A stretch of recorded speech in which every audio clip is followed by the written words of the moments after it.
Namaskar. This is Dr. Rahul More. I am right now in front of you to deliver or to interpret the wonderful book that is The Psychology of Money, written by the Morgan Housel. Now, right now we are in the chapter number 5, the getting wealthy versus staying wealthy. Okay, this is one of the wonderful chapter that we are going to start now. Here I have made some slides or PPT that I'm going to share with you. अ, तर आता ह्या चॅप्टरचं नाव इतकं छान आहे की पैसा कमवणे विरुद्ध पैसा टिकवणे याच्यातच सगळं आलं. आतापर्यंत आपण बघतो की पैसा कमवलेले पण आपले काही मित्र असतात की खूप असतात की अरे किती छान पैसे कमवलेत. पण आपण परत त्यांच्याकडे एक एक वर्षानंतर गेलो त्यानंतर कळतं अरे हा तर परत एकदम डाऊन आलाय. तसं मी माझ्या मित्रांना पण बऱ्यापैकी म्हणतो की एकदा समजा आपण एखादी गाडी घेतली समजा मोठी फोर व्हीलर, तर असं नको व्हायला की मी आज फोर व्हीलर घेतोय आणि दुसऱ्या दिवशी मला परत टू व्हीलरवर यावं लागतं. ओके. तर मी मित्रांना नेहमी म्हणत असतो, की आपण एकदा जर फोर व्हीलर घेतली, तर मग फोर व्हीलर नंतर अजून काय जास्त घेता येईल ते घ्यायचं, पण रिटर्न नाही यायचं. पण मी असे माझे काही मित्र बघितलेत, की पहिल्या अ, वर्षी मस्त फोर व्हीलरमध्ये भेटायला आले आणि दुसऱ्या वर्षी असं झालं, की त्यांचा लिटरली फोन आला, की "अरे, एक ₹5,000 तरी उसने देता येतील का?" ओके. आणि ते डायरेक्ट टू व्हीलरवर आलेत किंवा काही जण तर डायरेक्टली मग पब्लिक व्हेईकलवर आले. तर असं कसं झालं? तर याचं कारणच इथं मॉर्गन हॉसल आपल्याला सांगतात, की बऱ्याच वेळेस आपल्याकडे पैसा येतो. ओके. पैसा आपण छान कमवतो, पण तो आपल्याला टिकवता येत नाही. तो आपल्याला इन्व्हेस्ट करता येत नाही. आणि त्यामुळे काय होतं, की आलेला असतो प्रचंड पैसा, पण त्याचा उपयोगच होत नाही. आणि मग तो आपण चुकीच्या मार्गाने खर्च करतो. त्याचे बरेचसे मार्ग तुम्हाला माहिती आहे, की त्या चुकीच्या मार्गाने तो पैसा निघून जातो. तसं रिच डॅड पुअर डॅड हे पुस्तक घेणार आहोत. त्याच्यामध्ये पण आपण खूप डिटेलमध्ये बघणार आहोत, की पैसा आपण कसा वाढवू शकतो. तर इथे असं अझ्युम केलंय मॉर्गन सरांनी, की सगळ्यांना माहिती आहे, की इन्व्हेस्टमेंटचे वेगवेगळे पर्याय कोणते आहेत. ओके. आणि त्याच्याने तो पैसा आपण वाढवू शकतो. तर त्यांनी म्हटलंय getting wealthy versus staying wealthy. तर याच्यामध्ये एक मोठा गैरसमज त्यांनी सांगितला, की गैरसमज काय असतो, की लोकांना असं वाटतं, की पैसा कमवणे म्हणजेच पैसा टिकवणे. ओके. तर असं अजिबात नाहीये. पैसा कमवणे ही एक बाजू आहे. पैसा टिकवणे ही दुसरी बाजू आहे. तर पैसा मिळवणे थोडंसं जोखीम असतं त्याच्यामध्ये. त्याच्यामध्ये आशावाद असतो आणि धाडस असते आणि संधी पण आपल्याला वेगवेगळ्या शोधाव्या लागतात, की पैसा मला मिळवायचा. मग मी आय एम थिंकिंग, की अरे कुठल्या-कुठल्या मार्गाने मला पैसा येऊ शकतो. चला मी शेअर मार्केट करू शकतो. त्याच्यानंतर मी अजून एखादा स्टार्टअप करू शकतो. अ, किंवा मी अजून कन्सल्टिंग करू शकतो. मग आपण वेगवेगळे शोधतो, पर्याय शोधतो आणि त्या पर्यायामधनं आपल्याला वेगवेगळे पैसे मिळू शकतात. पण त्यासाठी सगळ्यात महत्त्वाची गोष्ट ती म्हणजे आउट ऑफ बॉक्स थिंकिंग. दुसरं म्हणजे धाडस. नाहीतर खूप जण विचार करतात, की अरे हे करू, ते करू. पण प्रत्यक्षात जर जेव्हा वेळ येते, तेव्हा त्यांचं ते धाडस होत नाही. जसं मी पण बरेच स्टार्टअप जे आमच्या ह्याच्यात झाले, तर 1-2 मित्र जे असे होते, की त्यांनी असं ठरवलं आमचं असं जनरल बोलणं झालं, की आपण असं-असं स्टार्टअप करूया का? मग त्याच्यामधले 3 जण होते. त्यांनी म्हटले, "हो, चालेल आपण करूया असं तसं." मग त्यांना म्हटलं, "ठीक आहे, उद्या आपण या ठिकाणी भेटूया." मग 3 मधले जण 2च जण भेटायला आले. आणि मग जेव्हा आमचं दोघांमध्ये बोलणं झालं, आमच्या तिघांमध्ये बोलणं झालं, तर नंतर तिसऱ्याला सांगितलं, की "आता बाबा आपण आपले जॉब सोडावे लागतील. जर आपल्याला स्टार्टअप करायचं आहे, हे करायचं आहे." तर तो तिसरा पण कट ऑफ झाला. मग आम्ही राहिलो 2. ओके. आणि मग दोघांनी असा विचार केला, "नाही, we will leave our job. Okay. And we will start." आणि त्यानंतर तो पैसा आपण कमवायला लागलो. द थिंग इज दॅट की जेव्हा तुम्हाला एखादी गोष्ट पाहिजे असते, त्याच्यासाठी सॅक्रिफाईस करावं लागतं. त्यासाठी धाडस अ, बांधावं लागतं. त्यासाठी तुम्हाला बाहेर पडावं लागतं. म्हणजे ग्राउंड लेव्हलला काम करावं लागतं. तेव्हा तुम्ही पैसा मिळवू शकता. ओके, ही एक बाजू आहे. पैसा टिकवणं याच्यासाठी तुम्हाला नम्रता लागते. म्हणजे फॉर एक्झाम्पल तुम्ही रील्समध्ये पण काही गोष्टी बघितल्या असतील, की एक समोसावाला असतो तो खूप प्रचंड श्रीमंत होतो. सगळीकडे त्याची गर्दी असते आणि सगळ्यांना त्याची क्वालिटी आवडत असते. पण एक रील अशी व्हायरल होते, की त्या रीलमध्ये नेमकं काय होतं, की काही जण त्याच्याकडे समोसा मागायला जातात आणि तो एकदम उद्धटपणे बोलतो, अ, की "अरे कळत नाही का तुम्हाला? लाईनमध्ये या, नंतर या. हे असंच भेटणार, आम्ही असंच सर्व्ह करणार." असं त्याला खूप उद्धटपणे बोलतो. आणि मग तो जो रील स्टार असतो, की तो म्हणतो, की "ठीक आहे, तुम्ही हे ज्या पद्धतीने बोलताय ना, हे चुकीचं आहे बुवा. तुम्ही शांततेत पण सांगू शकला असता. आम्ही एवढ्या प्रेमाने तुम्हाला भेटायला आलो. तुमची क्वालिटी माहिती म्हणून आलो." तो म्हणे, "हां, मैं बढ़िया ही बनाता हूँ. खाना है तो खाओ, नहीं तो मत खाओ." तर तो म्हणे, "ठीक आहे, आय विल सी यू." आणि मग ती रील तो जेव्हा त्याच्या अकाउंटला टाकतो, ती इतकी प्रचंड व्हायरल होते आणि त्याच्यानंतर ते जे सगळे जनरेशन झेड असतात किंवा बाकीचे लोकं म्हणतात, की नाही, अशा व्यक्तीकडे आपल्याला काही समोसा खायचा नाही. आणि लगेच विथिन 1 वीक तिकडे जे जाणारे लोकं, खाणारे लोकं असतात ते त्यांचा ओघ वसरतो म्हणजे कमी होतो आणि त्याचा जो स्टार्टअप असतो तो बंद पडतो. स्टार्टअप म्हणायचा जो धंदा असतो तो बंद पडतो. द थिंग इज दॅट की पैसा टिकवायचा असेल तर तुम्हाला नम्रता खूप लागते. दुसरी गोष्ट तुम्हाला तुमच्या कस्टमरला समजून घ्यावं लागतं. प्रत्येक वेळेस तुमचा कस्टमर तुम्हाला सॅटिस्फाय करेल असं नाही. सॅटिस्फाय इन द सेन्स काय, की तुम्हाला ऑर्डरच देईल असं नाही. की आता हा आलाय, आता मी त्याला काउन्सिलिंग करतोय किंवा मी त्याला गायडन्स करतोय किंवा तो माझ्याकडे चौकशी करतोय. याचा अर्थ तो माझी वस्तू घेईलच का? असं नाहीये. पण ती मनमोकळे पद्धतीने, खूप छान पद्धतीने तुम्ही त्याला सांगणं गरजेचं असतं. तर बऱ्याच वेळेस तुम्ही काही दुकानांमध्ये जातात ना, इव्हन तुम्ही साडीच्या दुकानात जा, क्लॉथच्या शर्टाच्या दुकानात जर गेलात किंवा कुठल्याही दुकानात गेलात, तर ते आपल्याला दाखवतात. त्यांचं म्हणणं असं तुम्ही आता घ्याच. ओके. पण अशी अपेक्षा न ठेवता आपण जर त्यांना खूप विश्वासात घेतलं, खूप छान सांगितलं, आज नाही तर उद्या तरी ते आपल्याला रेफर करतील आणि तो धंदा वाढत जाईल.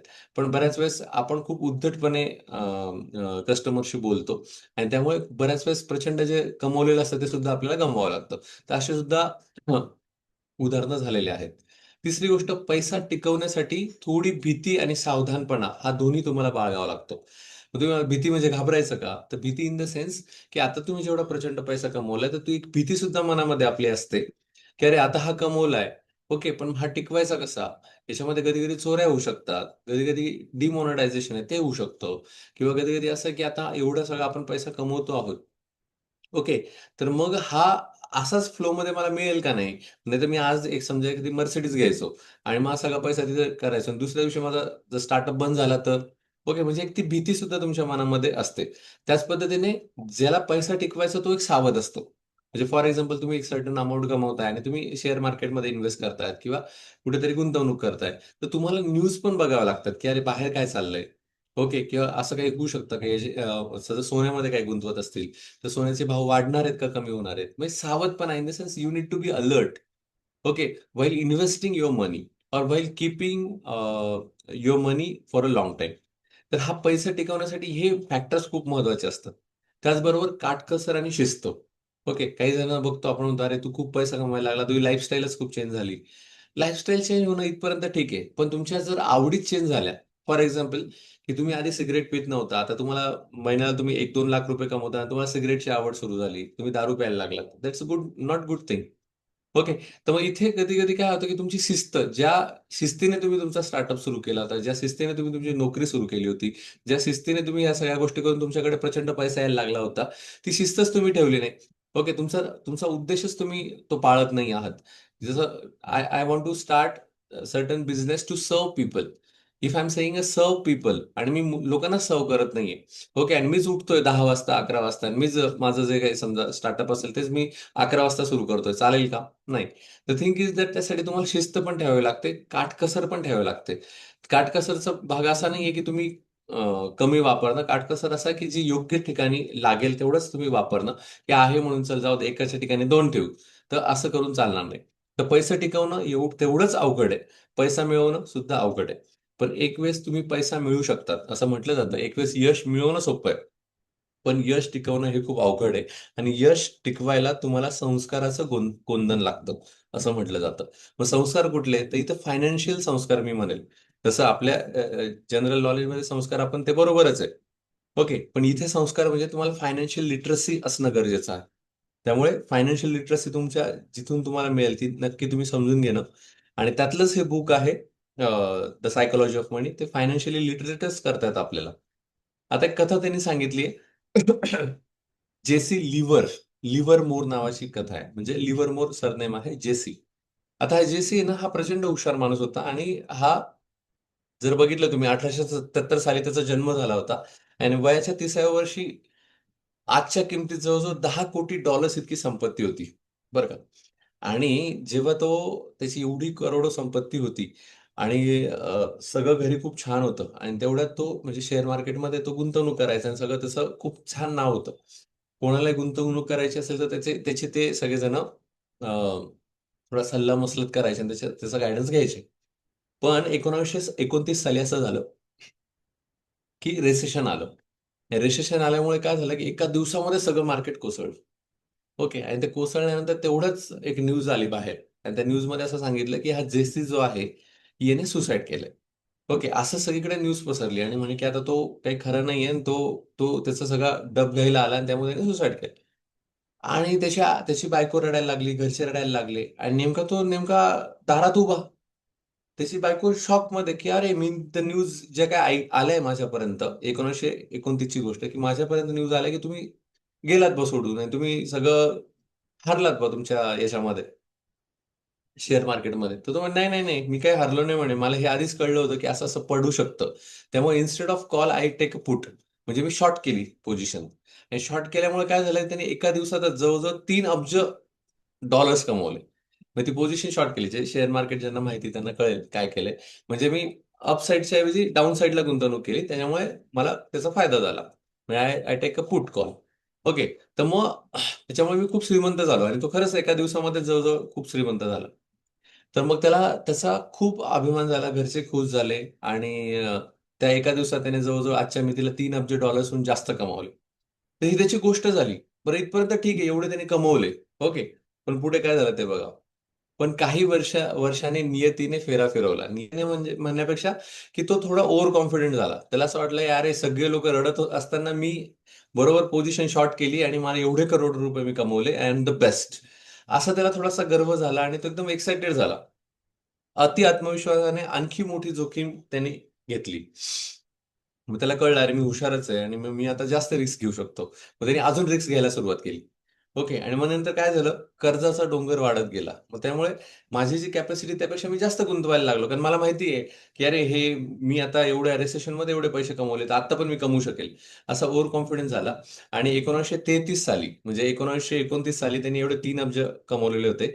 1933 मध्ये त्यांनी सर्वस्व गमावलं आणि पुढे जीवनाला कंटाळून त्याने स्वतः आत्महत्या केली. ओके. म्हणजे ह्या गोष्टी इथे मॉर्गन हौसेल आपल्याला सांगताय, की यश मिळवणं सोपं आहे, पण टिकवणं अवघड आहे. आणि टिकवण्यासाठी तुम्हाला खूप शांत पद्धतीने विचार करावा लागतो. अलर्ट राहावं लागतं. ओके. तरच तुम्ही तो पैसा टिकवू शकता. नाहीतर कमवणं खूप सोपं आहे. त्याच्याबरोबर अजून एक गोष्ट आहे ती म्हणजे एब्राहम जर्मस्की. आता एब्राहम जर्मस्की यांची पण गोष्ट साधारण तशीच आहे. म्हणजे गुंतवणूकदारांपैकीच एक आहेत ते. तर रिअल इस्टेटमधून करोडपती झालेला हा व्यावसायिक आहे. 1920च्या तेजीत शेअर बाजारात त्यांनी मोठी गुंतवणूक केली आणि 1929च्या क्रॅशमध्ये सर्वस्व गमावलं. त्यानंतर तो अचानक बेपत्ता झाला. त्याचंच एक समकालीन म्हणता येईल. त्याचंही तीच गोष्ट झाली, की त्यांनी भरपूर प्रचंड पैसा कमवला आणि 1929 साली जे रिसेशन आलं, त्याच्यामध्ये सगळं गमावलं. मग गमावल्यानंतर काय करायचं? मग त्याने ते सुसाईड केलं. द थिंग इज दॅट की पैसा कमवणं सोपं आहे, टिकवणं अवघड आहे. आता तुम्हाला अलर्ट व्हायचं ह्या चॅप्टरमधनं. सायकॉलॉजी ऑफ मनी सांगतं काय आपल्याला? तेच सांगतंय ना, की तुम्ही सायकॉलॉजी समजून घ्या पैशाची. ओके. तुम्हाला नुसता पैसा कमवायचा नाही, पैसा टिकवायचा पण आहे. ओके. त्यामुळे तुम्ही तुम्ही कधी हार मानू नका. तुम्ही समजून घ्या पैसा कशा पद्धतीने टिकतो आणि राहतो आणि कोणाकडे राहतो. की जो जास्त कमवतो त्याच्याकडे राहतो का? जो एका रात्रीत श्रीमंत होतो त्याच्याकडे राहतो का? नाही. जो पूर्ण विचारांती कमवतोय आणि कमवलेल्या पैशांचं व्यवस्थित गुंतवणूक करतोय. ओके. आणि त्याच्यानंतर सुद्धा तो एक्साइटेड होत नाहीये. तो स्टेबल राहतो. तो मग आरोग्याने पण चांगला राहतो. त्याचं आयुष्य पण जास्त राहतं आणि तो स्टेबल राहतो आणि दुसरी गोष्ट म्हणजे तो आयुष्य जगतो. ओके. तर हे अजून डिटेलमध्ये पुढे येईलच तुम्हाला काही चॅप्टरमध्ये. आता बघा, दोघंही कमवण्यामध्ये उस्ताद होते, पण टिकवण्यामध्ये सपशेल ते अपयशी ठरले. त्याचाच अर्थ आहे, की पैसे मिळवणे आणि पैसे टिकवणे या 2 पूर्णपणे वेगळ्या गोष्टी आहेत. तर हा एक कन्फ्युजन याच्यामध्ये आपल्याला त्यांनी सांगितलंय. त्याच्यानंतर सायकॉलॉजी ऑफ मनीमध्ये आताच ह्या चॅप्टरमध्ये त्यांनी सगळ्यात महत्त्वाचा शब्द सांगितलाय. जर तुमच्या आयुष्यात तुम्हाला यशस्वी व्हायचं असेल, तर सर्व्हायव्हल हा शब्द तुम्ही नेहमी तुमच्या व्हिजन बोर्डवर लक्षात ठेवा, की तुमच्या आयुष्यामध्ये अप डाउन्स येतील. तुम्हाला फक्त टिकून राहायचंय आणि आजपर्यंत तुम्ही जे टिकून राहिलेत तेच आजपर्यंत यशस्वी झालेत. नाहीतर मला आज खूप पैसा आला आणि मी एकदमच काहीतरी गुंतवणूक करून टाकली आणि दुसऱ्या दिवशी काहीच नाही आणि एकदम मी शेअर मार्केटमधनंच बाहेर पडलो, तर असं चालणार नाही. तर डिटेल सांगतो तुम्हाला काय आहे. फॉर एक्झाम्पल तुमच्याकडे ₹1,00,000 कॅपिटल आहे आणि ₹1,00,000 तुम्ही गुंतवताय. ओके. आणि तुम्हाला माहिती आहे की यू कॅन लिव्हरेज म्हणजे तुम्हाला जे शेअर मार्केटमध्ये आहेत त्यांना माहिती असेल की 1,00,000 आहे तर मी 5,00,000 पर्यंतचे समजा शेअर घेऊ शकतो. ओके. म्हणजे त्याला आपण लिव्हरेज म्हणतो. ओके. तर समजा मी ते लिव्हरेज घेतलं, तर काय होईल? समजा ते मार्केट माझ्या पद्धतीने चाललं नाही, तर काय होईल? मला लॉस होईल. आता समजा मला लॉस झाला, तर माझे कॅपिटल किती होती? आता शेअर मार्केटवाले पण लिव्हरेज तेवढंच देतात बरं का, जे आपलं कॅपिटल आहे त्यानुसार. तर मग समजा मी 5 लाखापर्यंत लिव्हरेज घेतलंय आणि समजा मला लॉस झाला, तर लॉस झाल्यानंतर काय होईल, माझी 1 लाख कॅपिटल सुद्धा जप्त होईल. आणि समजा 1 लाख कॅपिटल माझी जप्त झाली, तर दुसऱ्या दिवशी मी ट्रेड करू शकतो का? नाही. म्हणजे मला दिसतंय यार, आज मी थोडं शांत राहून घेतलं असतं, कारण मला आज कळतच नाहीये. पण मी दुसऱ्या दिवशी माझ्याकडे 1 लाख रुपये आहेत, तर मला असं वाटेल की अरे मी आता चांगली गुंतवणूक करू शकतो किंवा मी हा ट्रेड घेऊ शकतो, तर माझ्याकडे 1 लाख कॅपिटल आहे. So I can take the step, or I can start share market, or I can start investing. पण द प्रॉब्लेम इज दॅट की समजा मी 1 लाख रुपये गमावून बसलो, तर दुसऱ्या दिवशी माझं एक्झिस्टन्सच राहत नाही ना. त्यामुळे मी शेअर मार्केटमधून मला परत बाहेर पडावं लागतं. ओके, आणि असं झालेलं आहे म्हणजे मी हा सुद्धा अनुभव घेतलाय करोना काळामध्ये. इव्हन माझ्या मित्रांनी पण अनुभव घेतलेला आहे. तर ह्या गोष्टी आम्ही खूप जवळून बघितल्या. ओके, त्यामुळे तुमचं कॅपिटल वाचवणं ही खूप महत्वाची गोष्ट असते. जर तुमच्याकडे कॅपिटलच नाहीये, तर संपला विषय. मग इथं सर्व्हायव्हल म्हणजे नुसतं काही आपल्या स्वतःच्या आयुष्याचं सर्व्हायव्हल नाही, तर तुझं कॅपिटल सर्व्हायव्हल हा सुद्धा एक महत्वाचा भाग आहे. तर त्यांनी एक उदाहरण सांगितलंय की आजपर्यंत ज्या काही मोठ्या एमएनसी दिसत आहेत किंवा मोठ्या कंपन्या दिसत आहेत, त्यापैकी 40% कंपन्या स्टॉक मार्केटमध्ये लिस्ट झालेल्या कंपन्या, ज्यांनी कालांतराने आपले संपूर्ण मूल्य गमावले. म्हणजे आतापर्यंत ज्या मोठ्या-मोठ्या कंपन्या आहेत, तर जर तुम्ही काही दिवसानंतर बघितलं, वर्षानंतर, 5 वर्षानंतर, 10 वर्षानंतर, तर आता समजा 100 कंपन्या असतील, त्यापैकी 40 कंपन्या 10 वर्षानंतर बंद पडतात. की ज्या काही लिस्टमध्ये पण होत्या किंवा ज्या खूप छान परफॉर्म करत होत्या, पण 10 वर्षानंतर काय झालं, त्या कोलॅप्स झाल्या. तर त्याचं प्रमाण जवळजवळ 40% आहे.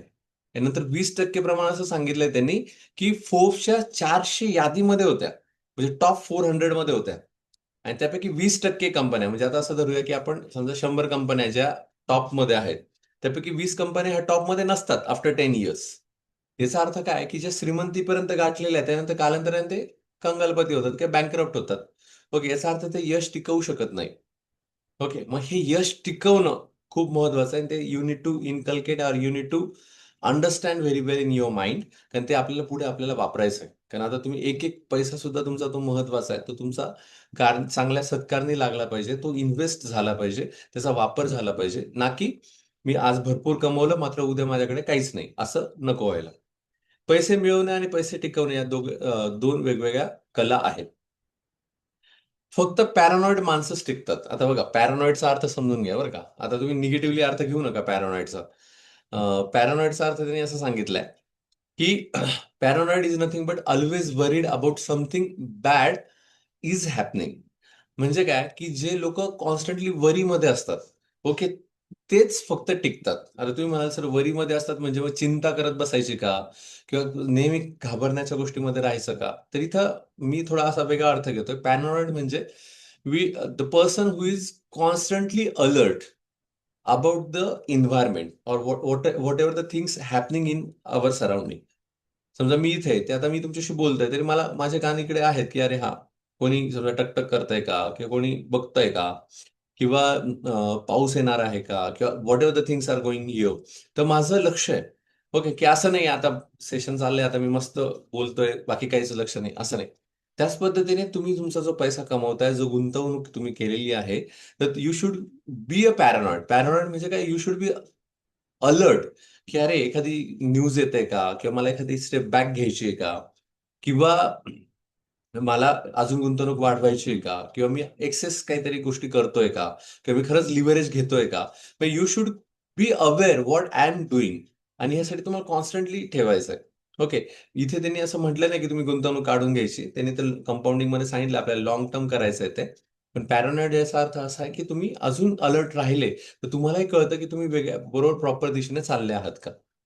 आपण नेहमी आमचा धंदा बंद पडण्याची भीती बाळगली. आता ते त्यांचं सांगतायत, की आम्ही नेहमी आमचा धंदा बंद पडण्याची भीती बाळगली. आम्ही गृहीत धरतो, की उद्या आजसारखं नसेल. आजचं यश उद्याच्या यशाची हमी देत नाही. म्हणजे बघा, ते कॉन्स्टंटली विचार करतात, की आज मी कसा वागतोय, याच्यावर माझं उद्याचं निर्भय आहे, आणि उद्या काय होणार आहे आय डोंट नो.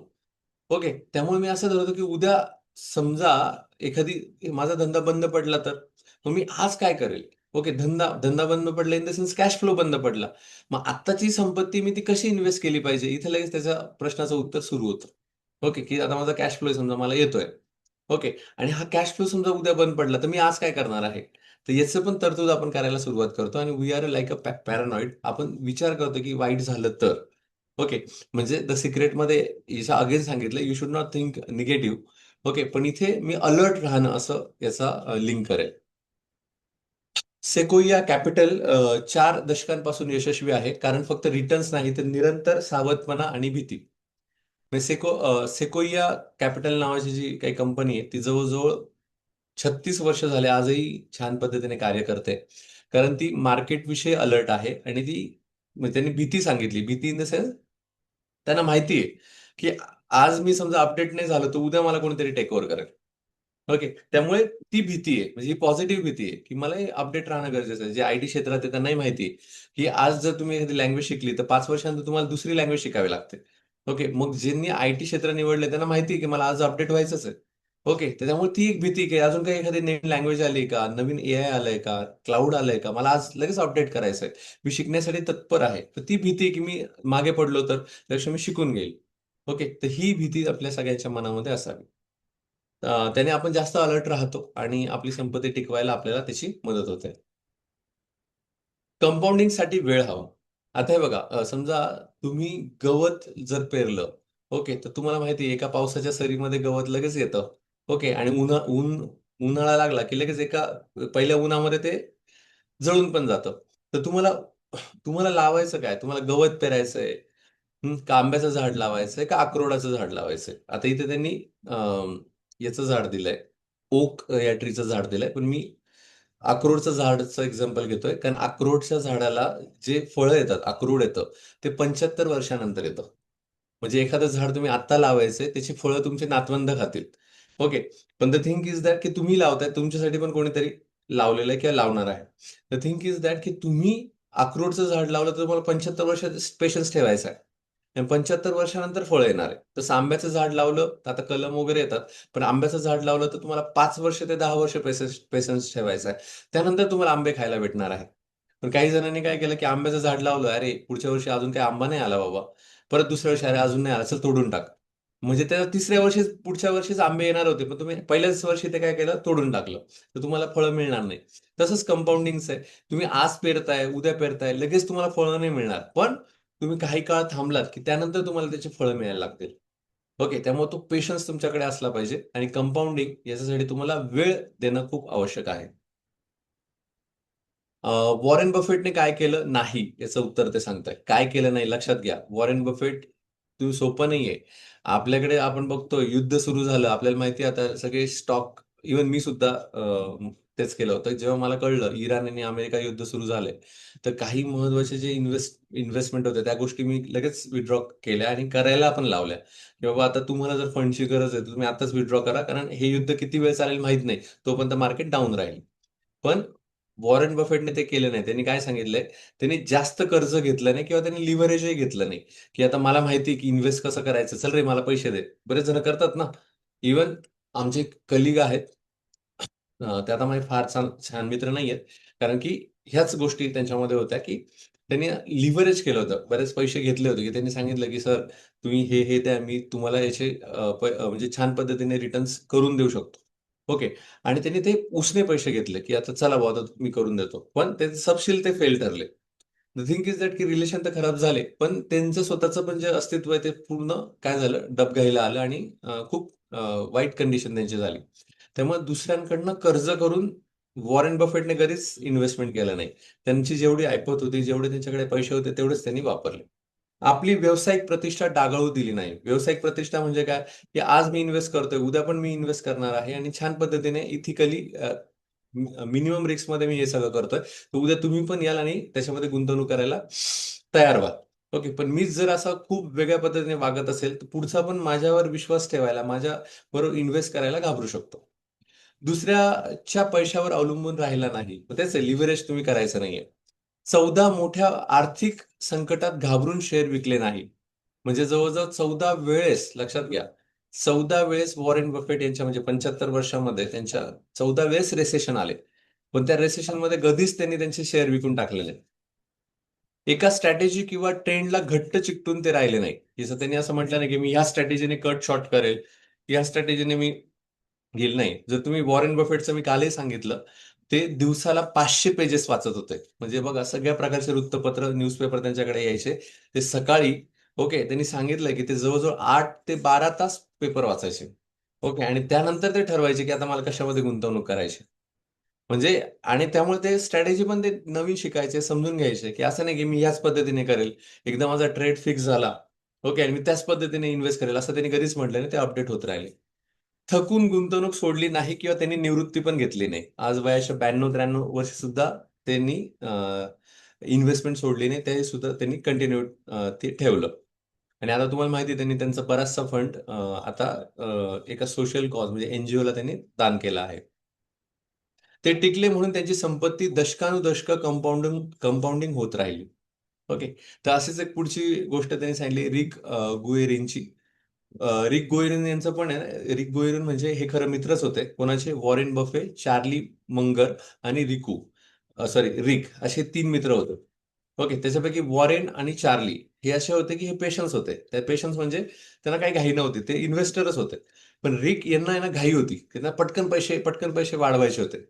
त्यामुळे त्यांनी काय केलं, हे रिक जे होते, ज्यांना पटकन पैसे कमवून श्रीमंत व्हायचं, त्यांनी 1973 साली बाजारात म्हणजे बऱ्यापैकी लिव्हरेज केली होती पोझिशन आणि जवळ त्या 1973 साली बाजार 70% कोसळला आणि रिकने मार्जिनवर घेतलेले शेअर सगळे कोसळले.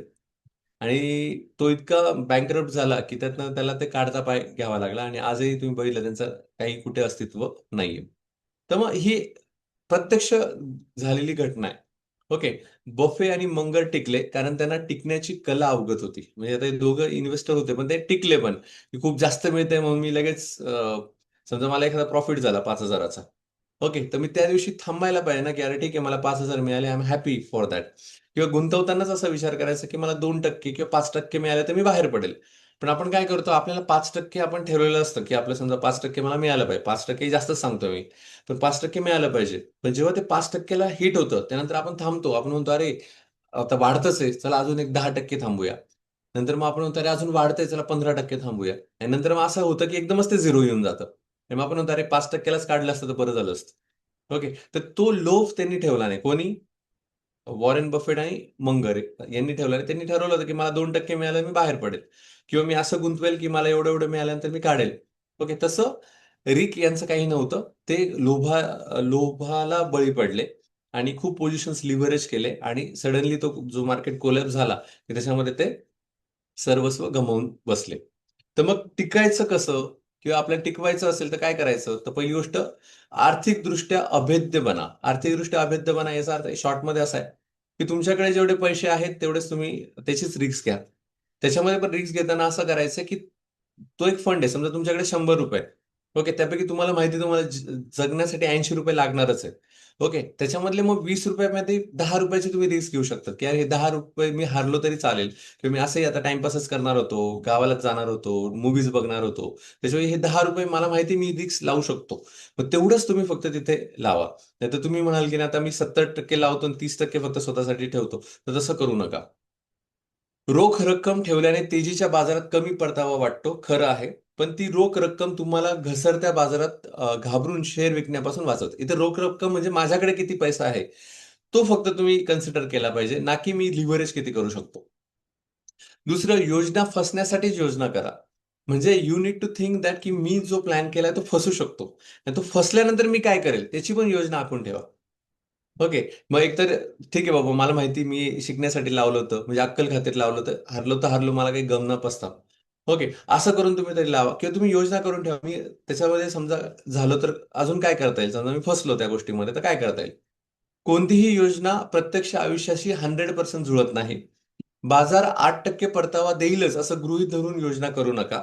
त्याऐवजी म्हणा, बाजारानं फक्त 4% दिला तरीही मी सुरक्षित राहीन. ओके. म्हणजे आपण लावताना असं म्हणतो ना, की नाही का मला आता हे 10% मिळाल्यावरच मी बाहेर काढेल. मग आपण ते एक्सपायरी डेटची वाट बघतो. अरे एकदम काहीतरी होईल, काहीतरी होईल. मग दुसऱ्या दिवशी म्हणतो, अरे 10% आपल्याला वाटत होतं, पण ते डायरेक्ट 5% च्या खाली येतंय किंवा अजून खाली येतंय. ओके. आणि मग नंतर कळतं, अरे हा एक्सपायरी डेटला तर 0च झालं. ओके. तर तुम्ही ती योजना कायम ठेवा, की केव्हा तुम्हाला मार्केटमधनं बाहेर पडायचंय किंवा केव्हा गुंतवणूक बाहेर काढायची आहे आणि जी गोष्ट तुम्ही फसत असाल तेव्हा सुद्धा त्याच्यावर सुद्धा योजना ठेवा, की मला कुठे स्टॉप लॉस लावायचा आहे. ओके. म्हणजे हा तो महत्वाचा मुद्दा आहे. त्याला म्हटलंय रूम फॉर एरर. बजेटमध्ये, वेळेत, अपेक्षांमध्ये थोडी सवड ठेवणं हीच खरी सुरक्षितता आहे. मग थोडी फ्लेक्झिबिलिटी ठेवा. म्हणजे जास्तच न करता कमी जरी मिळालं मला, तर आता मार्केट एवढं खराब आहे, त्यामुळे मी पटकन मला 2% जरी मिळालं, मला 5%ची आवश्यकता आहे, पण 2% मिळालं तरी मी बाहेर पडेल आणि आजच्या दिवसाचा जो काही माझं इन्व्हेस्टमेंट आहे ते मी थांबवेल. ओके, असं सुद्धा आपण म्हणायला पाहिजे. हे खास करून इंट्राडे जे करतात त्यांच्यासाठी हे खूप मोलाचा सल्ला आहे.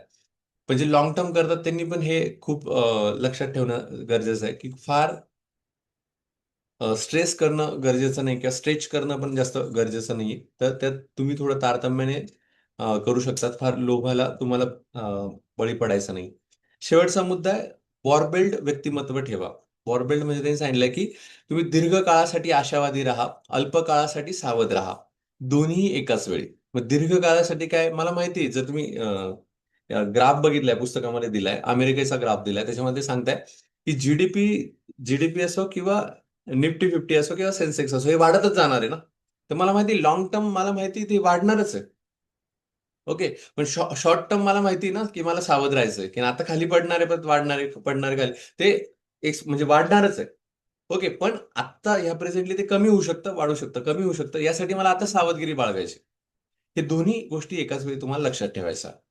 मानवी मेंदू वय 2 ते 20 दरम्यान निम्म्या सिनॅप्टिक कनेक्शन्स गमावतो, तरीही माणूस अधिक हुशार होतो. वाढ आणि नुकसान एकाच वेळी होऊ शकतं. म्हणजे काही स्टॉक असे असतात, की समजा आता वॉरेन बफेट यांचं उदाहरण घेतलं, तर त्यांच्याकडे 500 जवळ-जवळ स्टॉक होते. त्यापैकी फक्त 10 स्टॉक असे, की त्यांनी भरपूर उत्पन्न कमवून दिलं. त्यामुळे दोन्ही गोष्टी एका वेळेस होऊ शकतात, की काही डाऊन होतील, काही दिवसात तुम्हाला मिळतील. ह्या गोष्टी दोन्ही ॲक्सेप्टेबल आहेत. पण यामध्ये तुम्हाला लक्षात ठेवायचं, की वाढही होणार आहे आणि काही ठिकाणी लॉसही होणार आहे. मग लॉस कसा कमी होता येईल, यासाठी तुम्ही सावधगिरी बाळगणं खूप महत्वाचं आहे. अमेरिकेच्या 170 वर्षाच्या इतिहासामध्ये हेच घडलं. जवळ-जवळ 9 मोठी युद्ध झाले. 33 रिसेशन्स जवळ-जवळ येऊन गेले. बाजार जवळ-जवळ 12% कोसळला. पण तरीही 20 पेक्षा म्हणजे 20 पटपेक्षा संपत्ती वाढली. म्हणजे काय होतंय? वाढतच आहे ना, इतके युद्ध होऊन गेले, सगळ्या गोष्टी झाल्या तरी ते वाढतच आहे. म्हणजे मग लाँग टर्म आशावाद तुम्ही नेहमी ठेवू शकता. आपल्या आजूबाजूला हेच घडतं आहे. फॉर एक्झाम्पल त्यांनी सांगितलंय F&O. इंट्राडे ट्रेडिंग करणारे अनेक जण पटकन पैसे कमावतात, पण एक चुकीच्या मोठ्या लिव्हरेजचा ट्रेंड सर्वस्व गमावतो. तेच सांगितलं ना मी तुम्हाला, की बऱ्याच वेळेस ट्रेड इंट्राडे जे करतात, तर तो प्रॉब्लेम होतो, की मला एक दिवस मिळाले डायरेक्ट ₹10,000. दुसऱ्या दिवशी वाटतं, अरे आज 10 मिळाले, उद्या मी अजून 20 कमवेल. आणि त्याच्यामध्ये तो आधीचे 10 कमवलेले पण गमावून बसतो. ओके, मग हे तुम्ही you need to be conscious about this. तर त्याच्याऐवजी एस-आय-पीद्वारे संतपणे, शिस्तीने गुंतवणूक करणारे आज जास्त श्रीमंत आहेत, असं हे सांगतंय. म्हणजे आजचा अभ्यास सांगतोय. आणि इव्हन तुम्ही झिरोदाच्या बाबतीत जर बघितलं, झिरोदाचे जे ओनर आहेत त्यांनी स्वतःहून सांगितलंय, की जवळ-जवळ 99% लोकं हे पॉझिटिव्ह नाहीयेत. म्हणजे ते वार्षिकदृष्ट्या म्हणजे पूर्ण वर्षामध्ये ते विनमध्ये नाहीये. म्हणजे they are not in a profit. फक्त 1% लोकं जे की शेअर मार्केटमधून प्रॉफिटमध्ये बाहेर पडले. म्हणजे 99 वाले ना, एकाच दिवशी त्यांना खूप छान पैसा मिळतो, दुसऱ्या दिवशी गमावतात. आणि ॲव्हरेज जर काढला तुम्ही वर्षभराचा, तर त्यांनी गमावलेलेच जास्त असतात. ओके. तर मग एस-आय-पी हा it's a good of the one of the good investment media, तो आपण नक्की विचार करायला हवा. आणि अजूनही बरेच आता इन्व्हेस्टमेंटचे साधनं आलेत, ते सुद्धा तुम्ही विचार करू शकता. काही जण सोन्यामध्ये करतील, काही जण रिअल इस्टेटमध्ये करतील, काही जण बॉन्डमध्ये करतील, काही जण म्युच्युअल फंडमध्ये करतील. SIP is also one of the mutual fund. तर शेवटी आपण येतोय आजचा मुख्य संदेश, ते म्हणजे पैसे मिळवायला धाडस लागतं आणि पैसे टिकवायला नम्रता लागते. ओके. सर्व्हायव्हल मानसिकता अंगीकारा. म्हणजे सर्व्हायव्हल आपल्याला टिकून राहायचं शेवटपर्यंत, हे अंगीकारा. आणि कुठल्याही बिझनेसमध्ये तुम्हाला टिकून राहणं हे खूप महत्वाचं असतं. अभेद्य राहणं हेच खरं उद्दिष्ट आहे किंवा हेच खरं आपलं टार्गेट आहे. योजनेत नेहमी चुकीसाठी जागा ठेवा, की चुकू शकतं. मग चुकल्यानंतर मी काय कुठपर्यंत रिस्क घ्यायची आहे, याची जागा ठेवा. नाहीतर मी सगळंच डावावर लावून दिलं, जसं युधिष्ठिराने केलं, सगळंच डावावर लावून टाकलं. तसं नाही, कुठेतरी जागा ठेवा. दीर्घकाळासाठी आशावादी राहा, अल्प काळासाठी सावधान राहा. तर असा हा सुंदर चॅप्टर इथे आपला पूर्ण झालाय. उद्याचा पुढचा चॅप्टर आहे टेल्स यू विन नावाचा 6वा चॅप्टर आहे. तो पण आपण नक्की घेऊ. तर आत्ताचा चॅप्टर कसा वाटला, काय कळलं, हे तुम्ही आता नक्की इथे शेअर करा. तर इथे मी फक्त रेकॉर्डिंग थांबवतोय. तुम्हाला याच्यामध्ये काय ऍड ऑन करायचं तुम्ही आता जस्ट करू शकता. धन्यवाद.